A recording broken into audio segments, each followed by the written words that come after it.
Ramón Martínez se presenta a estas elecciones municipales como candidato a la alcaldía al Ayuntamiento de Estepa por la formación política Vox Estepa. Nacido en Torredemar, Málaga, hace 68 años, actualmente reside en el municipio sevillano de Lora de Estepa. Este candidato es de muchos lugares por razones profesionales. Comenzó su trayectoria profesional como oficial de la Marina Mercante hasta 1981, para después dedicarse a la educación y formación para un hogar de acogida con adolescentes que presentaban problemas estructurales familiares. Su continua formación le llevó a terminar la carrera de Derecho, una profesión que empezó a ejercer en 1994 y hasta hoy, donde espera retirarse pronto. Su inquietud por la movilidad y viajar sigue muy latente, lo hace muy a menudo. Mientras tanto, sus travesías las practica mediante la telegrafía para comunicarse a grandes distancias a través del código Morse. Este es el perfil del candidato a la alcaldía por Vox Estepa, Ramón Martínez.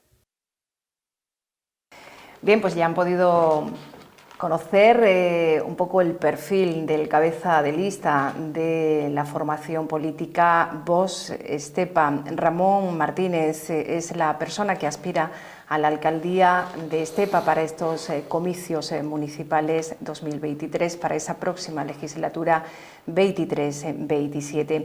Con nosotros se encuentra Ramón Martínez, aquí en Plató. ¿Qué tal? Muy buenas, bienvenido. Es un placer. ¿Cómo se encuentra? Bien, muy bien, gracias. Bueno, estamos ya en plena campaña electoral, hemos dado ahí algunas pinceladas sobre su vida profesional y esa otra parte que también reserva un poco pues para el ocio, para el hobby, para la parte más lúdica.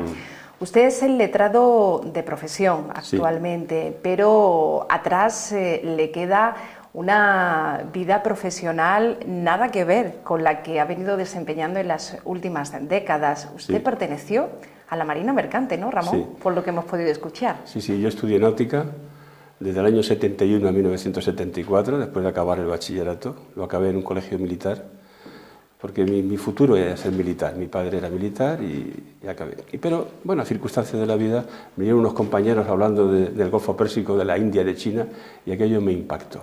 Y en vez de tirar por la carrera militar, tiré a la Marina Mercante.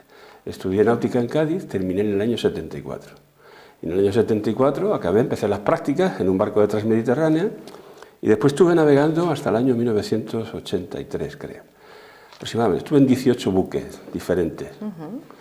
Los últimos 6 años en la misma compañía, una compañía, Líneas Asmar. Estuve de primer oficial, o sea, de segundo oficial, de primero. Y, en fin, viajes internacionales. Lo que nosotros llamamos viajes trans. O sea, viajes trans es viaje a órdenes. Por ejemplo, tu armador pues te dice ve al Golfo Pérsico y recibe órdenes. Y entonces o cargábamos en Irán, o en Kuwait, Mir al-Ahmadi, o en Irán, que un día, pues de llamarse Car Island, el cargadero principal, pues se llamó Bandar Khomeini. ¿Qué quiere decir eso? Que comenzó la guerra entre Irán e Irak en el año 78. Se navegaban por zona de guerra, cosas así, ¿no? Y después, por la crisis internacional que hubo de tripulaciones, fuimos el primer sector que nos vimos sobrepasado por la codicia, ¿sabes? Porque cuando intervienen otros elementos que no son los nacionales en cuestiones políticas y en cuestiones económicas, ¿qué pasa? Pues que nos desplazan a los trabajadores. O sea, el hecho de Bangladesh, donde todo el mundo compra pues los pantalones Levi's, no saben que están sometidos a una explotación brutal niños de 9 y 10 años. Se ha desplazado, por ejemplo, la textil a Bangladesh o a India o a Pakistán, ¿no? Nos pasó a nosotros. Fuimos el primer grupo y 20.000 marinos nos fuimos a la calle. Bien. A partir de ahí, pues hice unas oposiciones para Telefónica y las aprobé y estuve de jefe de comunicaciones marítimas en el centro del Mediterráneo. La estación era Cabo de Palos, de Alfa Papa, de comunicaciones y salvamento marítimo. Las historias que tengo de ahí son curiosas y a veces extrañísimas, cómo funciona la administración española, que realmente es un caos en lo que respecta al salvamento marítimo. Y después hice unas oposiciones y trabajé en la Diputación como funcionario. Bien.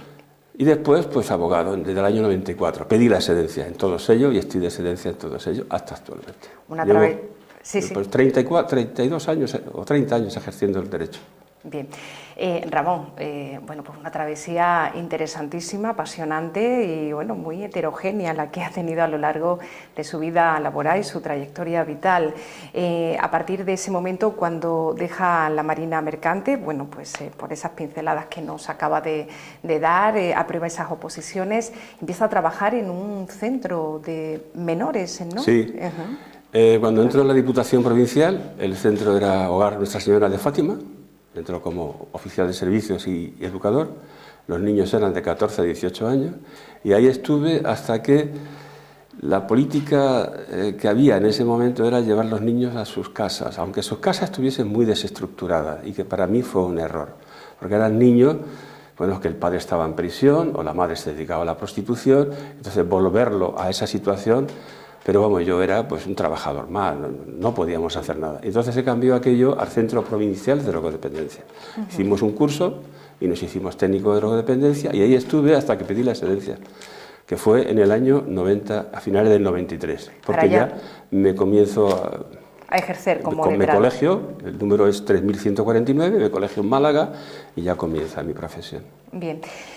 Ramón, por tanto, ¿qué vinculación tiene usted con la Sierra Sur, con la comarca de Estepa? ¿Dónde empieza usted a tener relación? En el año 2000, porque yo había llevado varios asuntos de Estepa, allí en el despacho de Málaga, de varias personas de aquí, relacionados todo con el derecho laboral respecto al tema de la seguridad social y derecho a responsabilidad civil, tanto negligencias como cualquier tipo de accidente. Pues me dijeron que sería interesante porque aquí no había nadie especializado en esas materias. Así que monté un despacho y venía un día a la semana. Así estuve 6 o 7 años. Y allí conocí a mi mujer, que era la hermana de mi secretaria. Le llevé su divorcio y me casé con ella.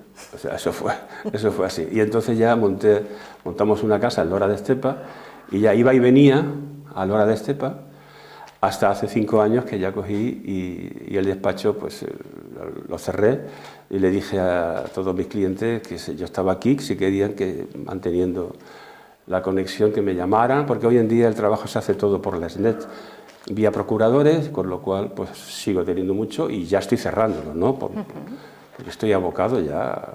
Podía seguir, porque nosotros no tenemos limitación, pero bueno, ya estoy cansado, ya son muchos años. Son años. Por tanto, bueno, esa vinculación con la comarca de Estepa, con la Sierra Sur, le llega a través de su vida marital, ¿no? Sí. Por llamarle de alguna manera. Sí.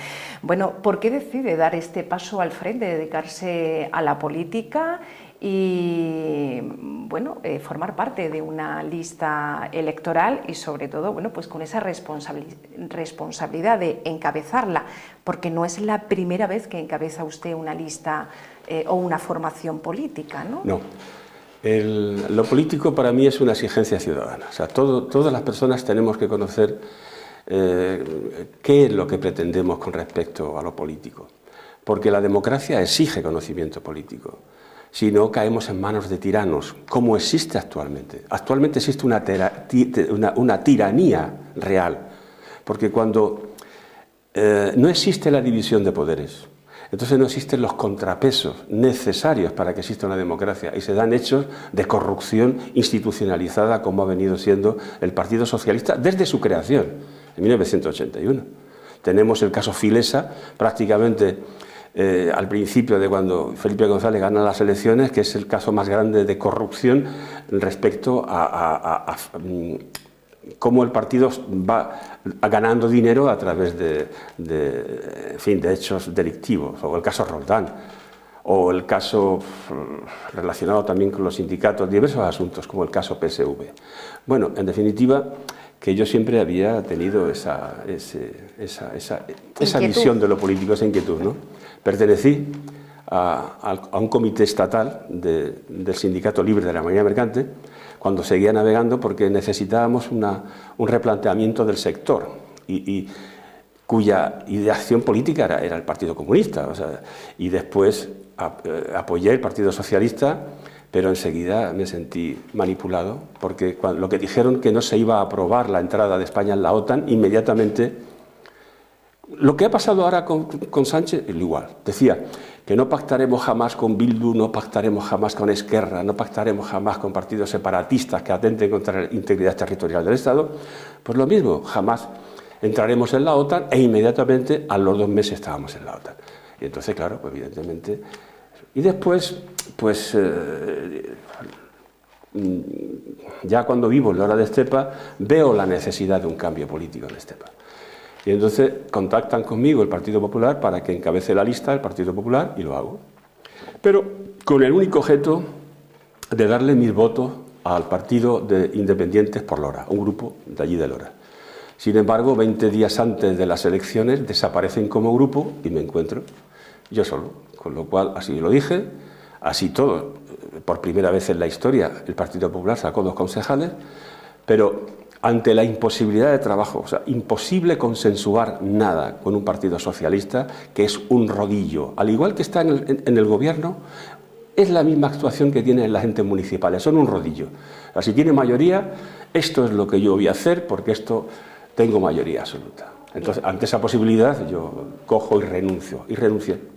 Y entonces, pues, inmediatamente después, porque, insisto, es una obligación moral la que yo tengo con la política, porque la política ha de estar en función de las necesidades de los ciudadanos. O sea, ha de ser un trabajo para el bien de los ciudadanos. Entonces, en función de eso, me afilié al partido Vox, y Vox tenía la imposibilidad de que ningún candidato de los existentes en Estepa pues quería encabezar la lista. Y me dijeron si yo quería encabezarla, yo dije que no tenía ningún problema. Ramón, pero sin embargo, bueno, a mí nos gustaría conocer qué ha ocurrido en sus inquietudes políticas, en su ideología política, para hacer ese desvío hacia la formación. Corrupción institucionalizada del Partido Socialista. Bueno, pero usted venía del Partido Popular. Sí, esta claro. Legislatura. Me voy del Partido Popular porque el Partido Popular no ataca de manera directa los problemas. Entonces, aquí habiendo un problema real, existente, que era el Consorcio de Medio Ambiente, en donde la gente tiene que saberlo.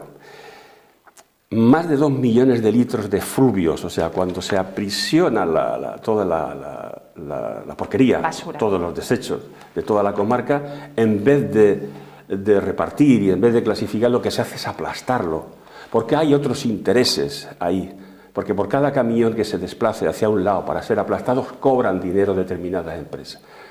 Entonces yo dije, tenemos que ir a por el delito real. El delito real es una contaminación, o sea, es un delito ecológico. No solamente la apropiación indebida, que hay una causa abierta, que es el juzgado de instrucción, y que incluso el presidente del consorcio, que es Basilio, que es el...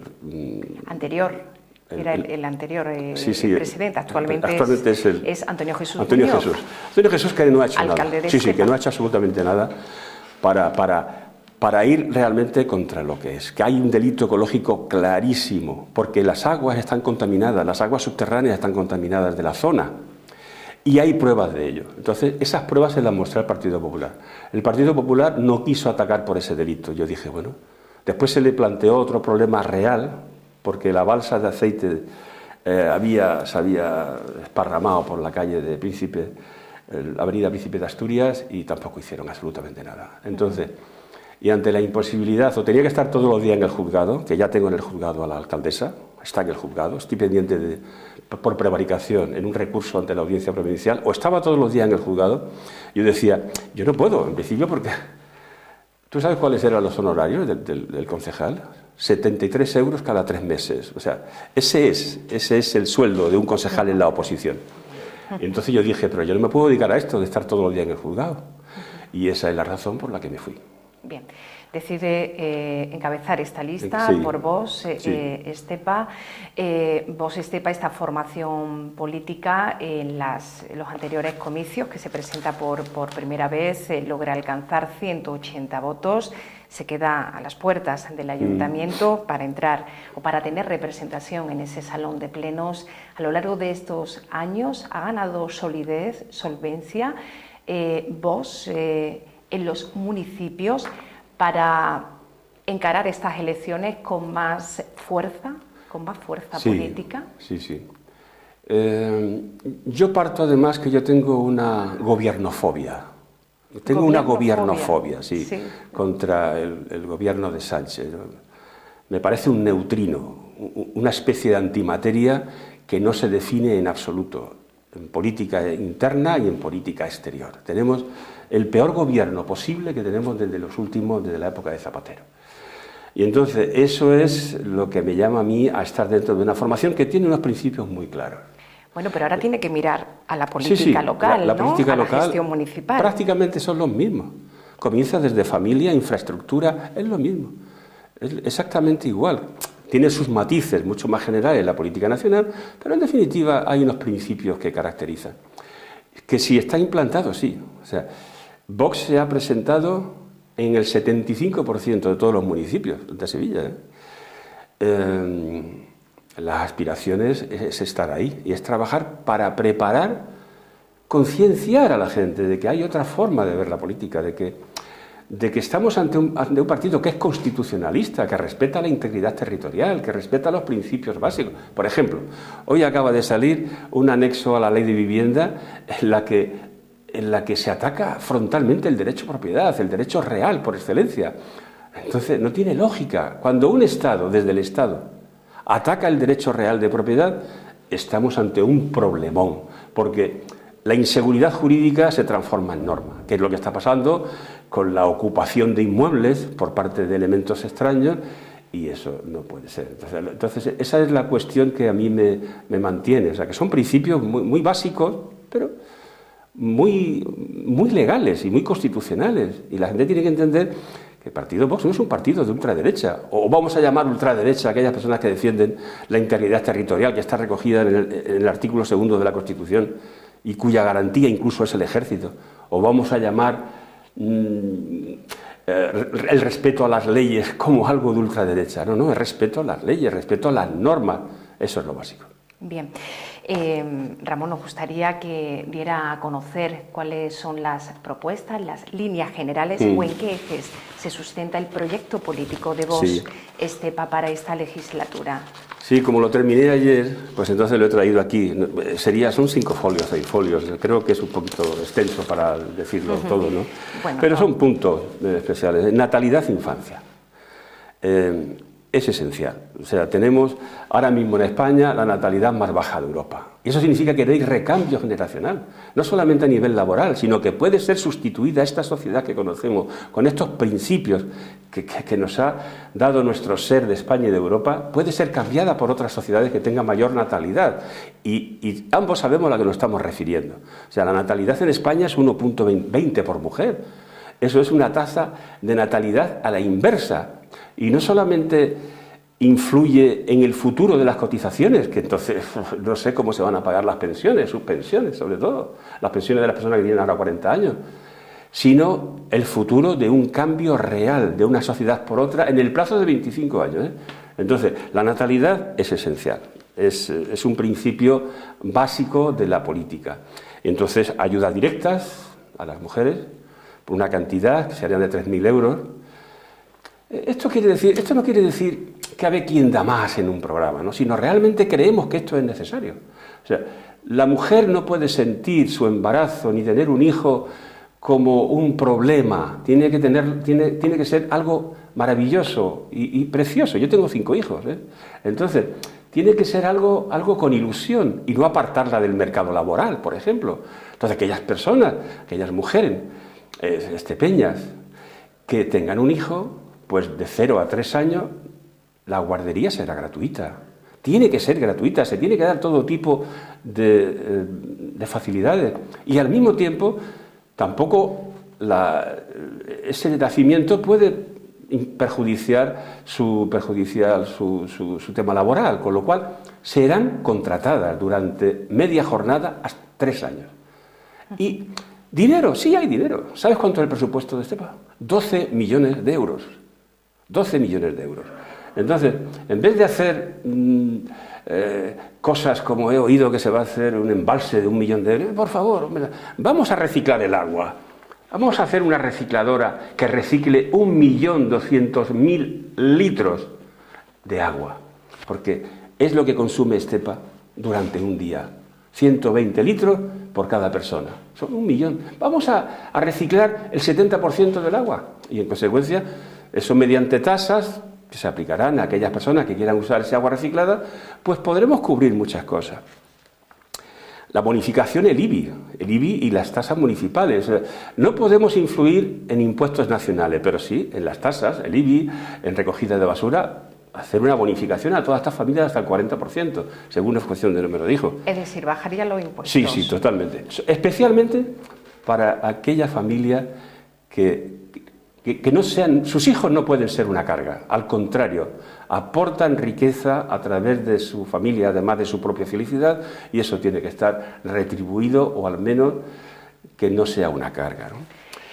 En cuanto a inversiones, en cuanto a sí. la hora de atraer inversores a la zona de Estepa, por este sí. punto estratégico donde se encuentra, hay algunas formaciones políticas que llevan esas propuestas, no sé si en Vox se contempla, por diversificar un poco los motores principales económicos de desarrollo de esta zona, como es el sector del mantecado y como puede ser también el sector primario, la agricultura o la industria agroalimentaria. Mire, primero, por empezar por el último capítulo. El tema de la agricultura está en peligro. El sector primario está en peligro. No por falta de agua, que eso es una auténtica patraña. No por el cambio climático. Cambios climáticos ha existido desde siempre. Hay una fecha que además coincide prácticamente con la coronación del emperador Carlos I de España y V de Alemania, que es 1540. En 1540 se dio la mayor ola de calor que se ha dado en la humanidad que se conoce. Hay registro. Y durante 3 años hubo una sequía inmensa. Pero después comenzó lo que se llama la pequeña edad de hielo, que duró hasta el siglo XIX, en donde por ejemplo, el Ebro pues, o sea, no existe un problema de agua. ¿Sabes cuántos son los recursos de agua que tenemos en el acuífero del Becerrero? 76 hectómetros cúbicos. 76 hectómetros cúbicos de agua de boca. ¿Sabes cuánto se podría hacer en reciclar el agua a través de potabilizadoras ese agua... regenerar el agua? Pues estamos hablando que si se regenera aproximadamente el 60%, tendríamos casi 500.000 de litros diarios. Con 500.000 de litros diarios tendríamos para regar más de 2.000 hectáreas y también dar suficiente, en fin, que el sector primario tendría funcionamiento. Pero para ello se tendría que invertir más en infraestructuras No, si es que se tendría, ¿no?, que haber... No sé si conoce la historia de lo que es la depuradora. Cuéntenos. La depuradora... siento decir esto, pero cuyo regidor del ayuntamiento creo que está en prisión o ha fallecido. Si ha fallecido, que me perdone desde arriba, pero sí estuvo implicado en los ERE. Y bueno, en definitiva, se hizo la depuradora con fondo de los ERE, se gastaron más de 3,5 millones de euros y se dejó inutilizada. Se quedó vandalizada, no se utilizó. No se utilizaba. O sea, algo incomprensible, como ocurrió con la depuradora de Lora de Estepa. O sea, existe una normativa europea en la que tienen que estar en funcionamiento y se dejó sin funcionar. Hasta el 2016, en la que se recambió lo que es material, pero es insuficiente. La creación o la regeneración del agua tiene que alcanzar prácticamente al 100%. Lo que está pasando en países de nuestro entorno. Ahora, la República Checa, que está también teniendo un problema de altas temperaturas, pues ellos regeneran el 100% de las aguas. Si es que se puede hacer, si es que no hay ningún problema. Al igual que uno regenera el agua de su piscina, la mía tiene 3 años y la regenero. Pues se puede hacer con todas las aguas residuales. Y entonces, si es así, una adecuación de lo existente, una mejora de lo existente para que haya agua para riego. Porque el agua está garantizada. Existe un miedo, de hecho, el gobierno se reúne dentro de un par de días para generar alarma climática, que eso conlleva mucha situación. Incluso se habla de suspensión incluso de elecciones, y perpetuarse, que sería ya algo... yo no creo que la Unión Europea lo consintiera, pero se está hablando de eso. En definitiva... Ramón, hace usted, bueno, pues da una explicación larga y tendida acerca Sí. de la situación del agua aquí en la zona. Sí. No sé si en su programa electoral contempla algunas estrategias para hacer una mejor gestión Sí. del agua en la Sierra Sur sevillana. Sí, mire, nosotros tenemos, no es una casualidad que Estepa esté donde esté, situada, Gilena, Pedrera y Dora de Estepa. Están situadas en los extremos del mejor conocido embalse de agua subterránea que existe en España, porque se hizo una tesis doctoral por el doctor Sergio, que creo que ustedes estuvieron, sí. En donde está formada por una corona, que es la Sierra del Becerrero, la Sierra del Águila por el este, la Sierra de Pleites, Huincho y lo que es el Becerrero. El Becerrero. Eso conforma una balsa kárstica y caliza, cuyas aguas se van regenerando cada año. O sea, ¿llevamos varios años de sequía? Sí, pero un momento, años de sequía que están cayendo 370 litros. O sea, que no es que haya una sequía extrema. No es suficiente para que los ojos, o sea, el ojo de la fuente el ojo de Pedrera o el ojo de Gilena o se desborde el agua, igual que ha pasado, recuerdo, hace unos años, ¿no? Pero hay agua. Lo que es vender humo es el plan Écija que nos están vendiendo y cuyas obras de infraestructura ya han costado 60 millones de euros. Y a ver cómo se utiliza eso, porque nosotros decimos, no, el agua que tenemos aquí es inalienable, intransferible, inembargable. Y se tiene que crear una comunidad de propietarios del agua, a través precisamente de los ciudadanos de todas estas comarcas que son los que históricamente han utilizado ese agua. Bien. Y eso no se puede vender. ¿Por qué? Pues porque el plan Écija está contemplando la posibilidad de que la fuente de Santiago se conecte, con lo cual se quedaría seco el embalse. No, el retortillo no es una solución. O sea, el plan Écija se alimenta de la presa del retortillo y el retortillo está al 8% de su capacidad. 8%. ¿Por qué? Porque son embalses al aire libre. Son embalses cuya evaporación es brutal. Con agua superficial. No sirve, no está sirviendo para nada. O sea que, a menos que llueva muchísimo y se recargue, el retortillo no sirve para paliar. Tenemos que ir a la depuración de las aguas residuales y a la utilización de boca. Y si hay que cerrar pozos ilegales, se cierran. Porque el agua de boca es agua de boca. Y el agua de riego tiene que ser el agua que se recupere. Entonces, eso está dentro de infraestructuras y, por otra parte, también es conveniente conocer exactamente el estado del embalse del Becerrero. Llamo embalse, aunque no es un embalse, son aguas kársticas, aguas subterráneas. Acuíferos. Hablamos de acuíferos. Entonces, hay dos medidores piezométricos que están inutilizados. Y instalar 4 medidores piezométricos no creo que cueste más de 10.000 euros. Pero así con eso conoceríamos cuál es el alcance real de la altitud que tenemos. Conoceríamos exactamente. Ya lo dijo el doctor Sergio, que era necesario, y eso solamente es un boquete de X metros y una medida. Eso hay que hacerlo, es esencial. Conocer nuestros recursos hídricos y, por supuesto, hay una política 2030 que es vender el agua. O sea, el agua como bien escaso. No. El agua de boca no puede caer en manos de particulares. Tiene que ser de los municipios, pero porque son los dueños, los ciudadanos. El municipio solo es un gestor del dinero público y del agua y de todo. Bien, pasamos a otro capítulo, si le parece. Llegamos a la administración local, a la casa de todos los ciudadanos, al ayuntamiento.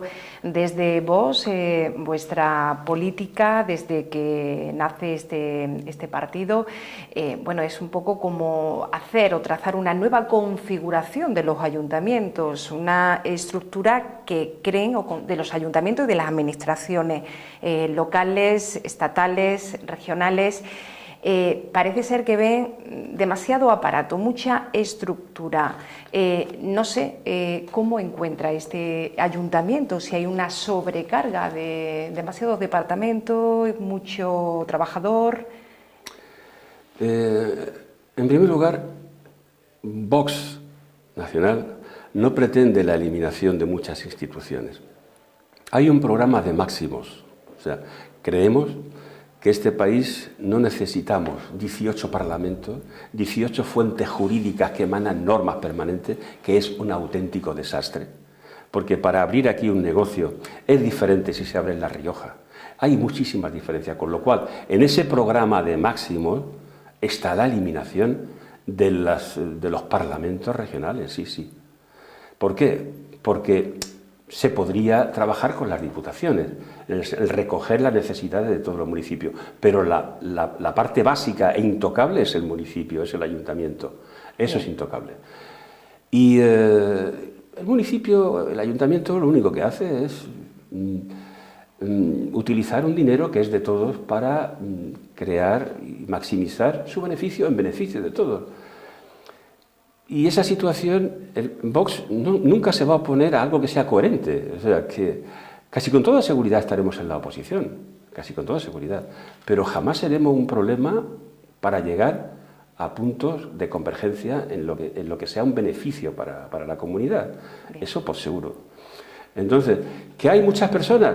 Para mí, el dinero público, además de ser un elemento de que el gasto público, ¿no?, según la teoría de Keynes, ¿no?, que el gasto público sirve, bueno, pues para dinamizar la vida social. Si se gasta dinero público y el ayuntamiento pues contrata personas, se está generando riqueza. O sea, el efecto multiplicador del gasto público, que se llama la teoría de Keynes, del efecto multiplicador. Bueno, yo no creo que esté sobredimensionado el ayuntamiento. Sí que se debería de ser mucho más ágil. No puede durar una petición de una licencia más de 7 días. Y en todo caso aplicar inmediatamente el silencio positivo en materia de licencia y de peticiones. O sea, si no hay una respuesta en un plazo máximo de 30 días, se considerará que está dada, aprobada. Con lo cual, todo tiene que estar en beneficio y no crear problemas inexistentes. ¿Qué problemas inexistentes? Yo he visto cambiar bordillos que han estado, calzadas que han estado 100 años y que han estado inmejorables por unos bordillos por unos así de malísima calidad que están levantándose. Eso es tirar el dinero. Y yo creo que hay otra forma de gastar. Los principios son los que están recogidos en la Constitución. Eficacia, objetividad y ya está. Ramón, ¿ha tenido la posibilidad en estos meses de tener contacto directo con colectivos, asociaciones, algún que otro ciudadano para conocer las necesidades, las prioridades de Estepa? A nivel individual, sí.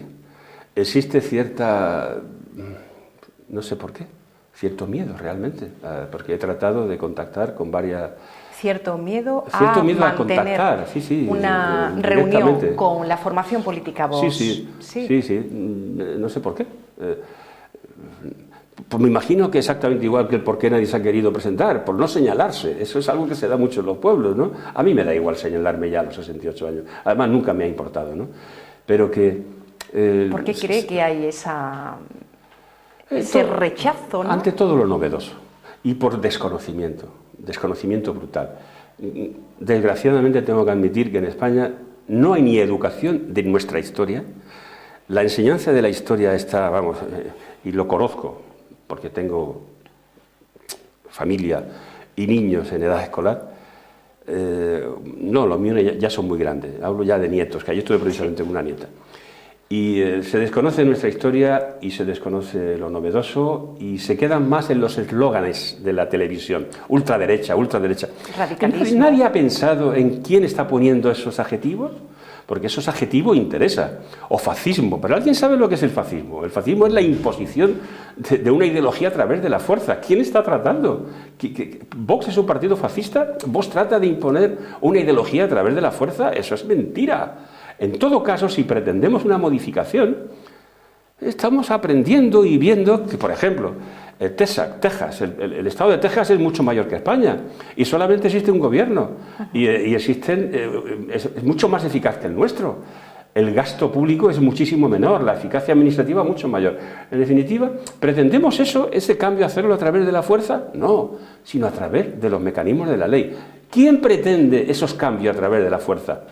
No, miremos a los catalanes, ¿no?, que pretendían una ruptura de la integridad territorial por la fuerza, o o ETA, ¿me entiende?, cuyos herederos son Bildu.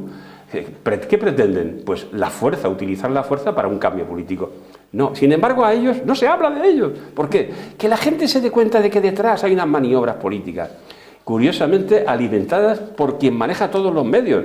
Mira, vosotros estáis haciéndome una entrevista sin límite, ni siquiera la hemos pactado realmente.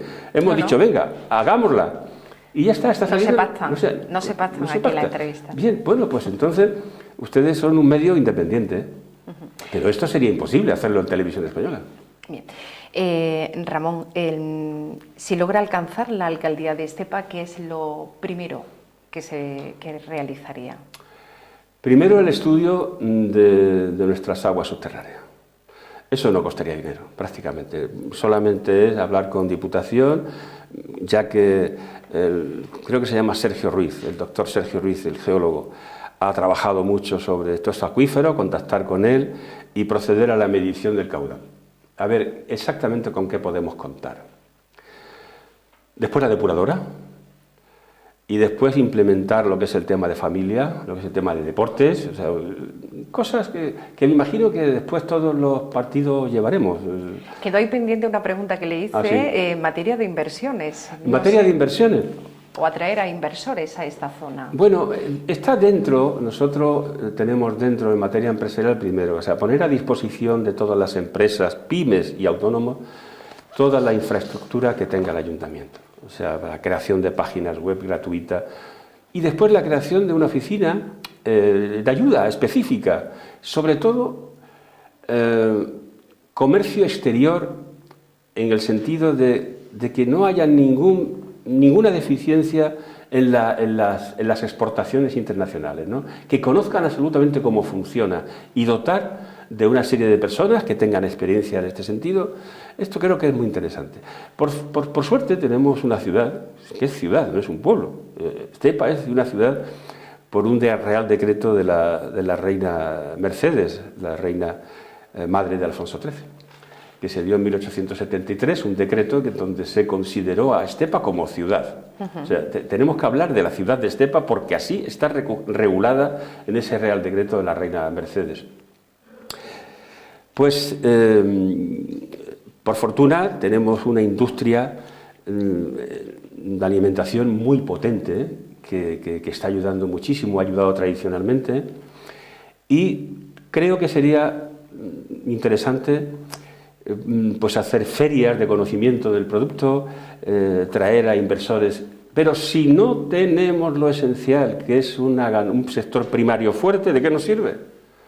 ¿De qué nos sirve? Nosotros, España no es un país industrial, dejó de serlo, precisamente porque la Unión Europea se encargó de decirle a Felipe González: Felipe, desmantela la industria española, desmantela los astilleros, desmantela la industria naval, desmantela la marina mercante.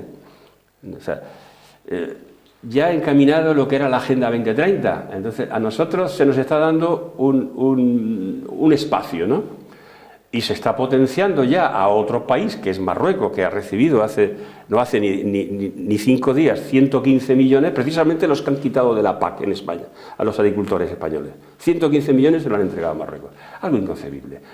Poco podemos hablar de industria porque no hay posibilidad. Aquí sería en todo caso ayudar al pequeño empresario, a pymes, relacionado. Olvidémonos de grandes industrias, no es posible. Bien. Pero sí fomentar las que tengamos. Bien. Ramón, hemos hablado de ese equipo que le acompaña en su candidatura. ¿Nos puede dar algunas pinceladas de cómo es ese equipo de personas que le acompañan? Bueno, sí. Ninguno es, al igual que yo, ni yo, ninguno pretende ser político. Vivir de la política.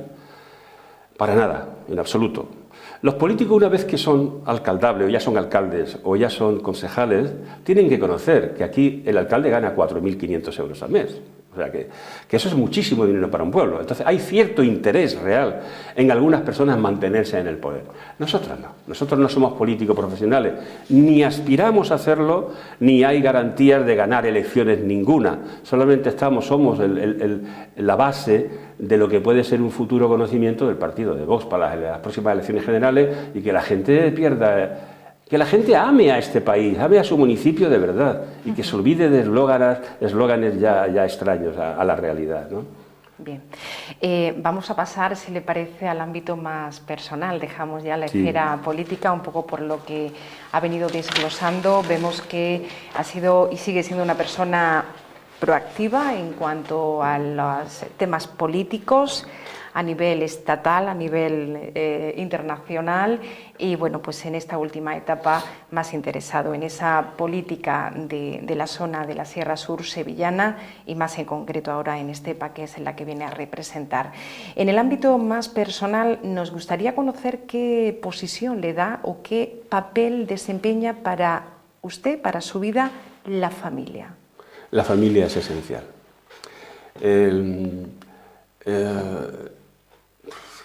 Creo que esa palabra lo define, es esencial, no solamente para el crecimiento de la persona como persona, sino porque la familia es la base de lo que después es el municipio, de lo que es después la nación, el Estado, ¿no? Y en mi caso particular, pues yo he estado casado 2 veces, pero sigo manteniendo una buenísima relación con mi primera mujer, de hecho ayer estuve con ella, y con mis hijos, ¿no? Yo conocí a mi mujer y ella tenía 2 hijos cuando yo la conocí, cuando aún no existía el divorcio en España, era 1981, y ella se quedó embarazada, ella estaba ya separada, pero de hecho porque no existía el divorcio. Y como caso curioso, pues la hija que tuvimos no pudimos inscribirla como hija de ella, porque era un delito de bigamia. Ah, sí. Y entonces tuve que hacer un reconocimiento de ella en la notaría. Y tenía mis propios apellidos. Se llamaba María Martínez García.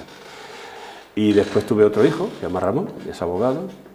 Y yo he criado a los 4 hijos como si fueran míos. Y de hecho mantenemos una relación formidable. Y después con mi segunda mujer, con Manuela, pues también es como si fuera mi hijo, el hijo de ella, ¿no? Lo he criado desde que tenía 2 años y yo soy su papá. Bien. Y estaba ahí y estaré ahí para siempre, para todos ellos.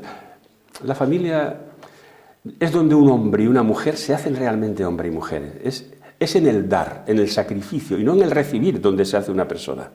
Cuando se da es cuando realmente se adquieren otros valores. Bien, sigamos conociéndolo un poquito más personalmente a Ramón Martínez. ¿Dónde suele bucear para encontrar la felicidad en estos tiempos que corren? La felicidad yo la separo del placer. No tiene nada que ver felicidad y placer. Una cosa es momentánea, un hecho momentáneo, ¿no? Puede ser una película o puede ser cualquier otra cosa. O ir de pesca, no. La felicidad tiene algo que ver con el concepto que tiene uno de sí mismo y de la percepción que tenga de lo eterno. El ser humano no solamente es material, el ser humano tiene algo especial que lo caracteriza y es que es conocimiento de que es conocedor. O sea, tenemos la facultad de mirar dentro de nosotros mismos y de ver nosotros mismos, de ver nuestras carencias. Y cuando se ven nuestras carencias podemos tratar de paliarlas. O sea, es el único ser que tiene una U invertida hacia sí mismo. Eso no lo tienen los animales. ¿Por qué? Pues porque nosotros, además de ser material, somos un ente espiritual. Esa capacidad. Todas las personas en el fondo saben cuando una persona ha fallecido y dice, ya está, ya se ha marchado. ¿Se ha marchado? ¿A dónde se ha marchado? ¿No? Bueno, pues esa respuesta, aunque no tengamos una respuesta clarísima sobre eso, pues eso son experiencias muy personales, pero sí podemos afirmar una cosa. En toda la cultura, en todas, existe el conocimiento de que el ser humano es algo más que un hígado, un corazón, una mente. No, no somos una mente, somos el observador de la mente. Te voy a contar una cosa, no voy a decir personas ni nombre, en familia. Se me llamó una vez, me dijo, por favor, tengo un hijo que tiene problemas mentales, porque no puede parar sus pensamientos. Entonces estuve hablando con él y digo, ¿qué te pasa? Y dice, que tengo una voz interior en donde me obliga a tirar cuchillos y no puedo estar cerca de los cuchillos. Le digo, cierra los ojos, cierra los ojos. Mira, observa dentro de ti. Sí, tengo la mente ahí, la voz. Pero tú estás observando la voz, ¿no? Sí. Estoy observando esa voz. Tú eres el observador, tú no eres la mente. Eres el observador de la mente. Eres el testigo de lo que está pasando dentro de ti. Entonces, el conocimiento de eso, de esa situación de que somos algo más que órganos, que sangre, algo más, bueno, es la base del cristianismo en su profundidad, ¿no? Eso es lo que me mantiene a mí y a todo el mundo sin saberlo. Bien. Un lugar donde encuentra la armonía y el sosiego. Pues mira, me he ido mucho a la India, he estado mucho en la India. Y de hecho, después del COVID no he ido, pero estoy en otro viaje, si se me permite, por el tema de la política, ¿no? Por otra parte, pensar que voy a estar hasta los 72 años, los próximos 4 años me da no sé qué, porque es algo que no he querido, pero bueno. Sí, porque tiene previsto dejar su profesión de letrado muy pronto, ¿no? Sí, claro, yo estoy acabando los procedimientos, Entonces, pues he ido a la India o también me he ido a el silencio y un retiro. Hay en la provincia de Granada, al sur de la estribación de las sierras de Granada, un centro tibetano que se llama Joselín, y allí he ido a retirarme. ¿Sí? Creo que todo el mundo debe conocer y debe estar solo un tiempo para darse cuenta de cómo funciona su cabeza y sus miedos. ¿Respiros espirituales? Sí, pero no hay nadie. Te dejan una cabañita muy pequeña, una especie de iglú, que es hecha de piedras, que tiene una pequeña cocina. El cuarto de baño está afuera, no tendrá más de 7 metros cuadrados. Y te deja la comida abajo, en la montaña, abajo. Entonces cada día vas, recoges la de esta, tú solito, ¿vas? Yo no tenía ni reloj, miraba y cuando estaba el sol ahí arriba, en lo alto, decía, bueno, son la 1, ¿no? Con la diferencia horaria que existe en España con GMT. Ya sabía que era la 1, bajaba, tardaba 20 minutos en llegar abajo, cogía la canasta, me iba arriba y me lo comía. Me alimenta la soledad, porque vivimos demasiado estresados. Bien. Total, viene renovado cada vez que sí, totalmente, sí. Se va a ese retiro tibetano. Sí, yo no voy a meditar a la India, no voy a ningún centro, no voy a ningún centro de meditación ni ningún gurú. Voy a un centro especializado en medicina ayurvédica, es muy especial, la medicina ayurvédica, se llama, está en Tamil Nadu, cerca de un pueblo que se llama Coimbatore, que es en el estado de Kerala, cerca de Cochin, que curiosamente la mayoría de las monjas de clausura aquí, que están en Estepa, son de Kerala. Porque en Kerala, en el estado de Kerala, es el estado católico por excelencia de la India. Me quedé sorprendido cuando en Cochin vi que todas las órdenes religiosas tenían un centro allí. Y la mayoría, está llena España de hindúes, ¿no? Y me voy allí a estar un mes nada más. Bien, bueno, sigamos adelante. Un referente político. Un referente político, bueno, pues Mahatma Gandhi es un gran referente político. Desde luego, ni Hitler ni Stalin. Para mí fueron dictadores, tanto uno como otro, y asesinos los dos, ¿no? Mahatma Gandhi, sin lugar a dudas. Bien. ¿Su libro de cabecera? Tengo muchísimos libros de cabecera y sobre todo antes tenía más. Cuando estaba navegando, pues teníamos 8 horas de guarda y el resto era lectura para mí. Ahora mismo, desgraciadamente, tengo que estar leyendo muchísima jurisprudencia del Tribunal Supremo sobre eso. Y entonces, bueno, me he aficionado. Entonces, yo cuando me siento con el ordenador, lo primero que hago es ver jurisprudencia del Tribunal Supremo que ha salido. Bien. ¿Le gusta recurrir a citas o proverbios en algún momento de su vida? No ha salido ninguna aquí, ¿no? No he utilizado ninguna, ¿no? No, yo creo que... No. Bien. Bueno, por lo que vengo escuchando también a través de esta entrevista, le encanta y le apasiona viajar, ¿no? Sí, viajé como por su actividad profesional, ¿no? Actividad profesional, estuve moviéndome permanentemente, porque los barcos no paran por la noche. Ya. Los barcos... Es cuando más... En primer lugar, la gente desconoce lo que es los barcos. Un petrolero yo estuve en el último, en el Rosario del Mar. Son barcos de 200.000 toneladas y en ascensor bajas 15 pisos. O sea, puedes llevar a la mujer, si estás casado, puedes viajar con ella. Tiene su piscina, o sea, y somos muy pocos, 30 personas, con lo cual se divide en horas de guardia, el restante horas de asueto y entonces, bueno, pues estás continuamente moviéndote. De hecho, cada 2 o 3 días tenemos que cambiar la hora. Vamos cambiando de paralelo, mejor de longitud, y ¿qué pasa? Que cambiemos la hora para adaptarla a lo que se llama hora de zona o hora zulú. Bien. ¿Me entiendes? Y después he viajado mucho, sí. Pero vamos, que yo no entiendo ir a un crucero pagando. ¿Comprendes? Decir, bueno, ¿yo cómo voy a pagar yendo a un crucero? No pagaría por ir a... No pagaría por ir a un crucero. Que me paguen a mí, en todo caso, pero...